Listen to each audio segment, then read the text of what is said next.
Kabuuang 1,462 individual ang lumahok sa isinagawang fun run ng Civil Service Commission Bicol nitong weekend. Ang aktibidad ay dinaluhan ng mga empleyado mula sa pribado at pampublikong opisina, estudyante at running enthusiast mula sa iba't ibang lugar sa rehiyon. Si JD na isang estudyante, wala naman daw planong makipag-unahan pero napasarap daw ang kanyang pagtakbo hanggang sa hiranging ikaunang runner na nakarating sa finish line. Di po talaga ako nakapag-prepare kasi ang sabi ko nga, sasamahan ko lang si mama dito.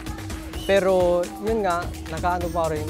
Survive yung, since 5 km yung ruta, nakaka-challenging siya.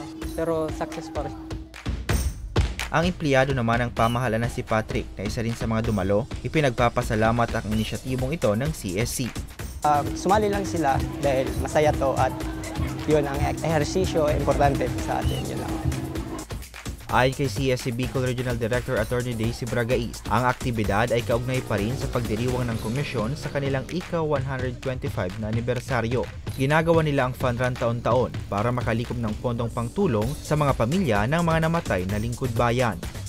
Ang tema po ngayon ang ganda kasi bawat kawani, lingkod bayani, puso, dangal at galing para sa bayan. Hindi lang po ito tema ngayong taon, but ito po ay call to action. Kasi pag iniisip mo siya, dapat maramdaman mo, lalo na yung mga tagalahat sa lahat ng civil service, mga civil servants, dapat nararamdaman natin na andyan pa rin yung ating puso, dangal at galing na magsilbi para sa bayan. Nagpapasalamat din ang direktor sa lahat ng mga dumalo at naging bahagi ng tagumpay ng fun run. Yung mga gusto pong manood, welcome po kayong manood sa SM City Legazpi. Nakapalabas po sa aming official Facebook page yung mga oras kung kailan po ito available. At magkakaroon din po kami ng tree growing activity sa September 17. And then mobile blood donation next week po Friday.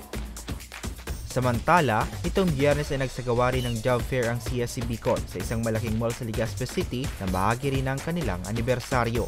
Para sa mga balitang Tatak Bicol, Hercules Parbasena.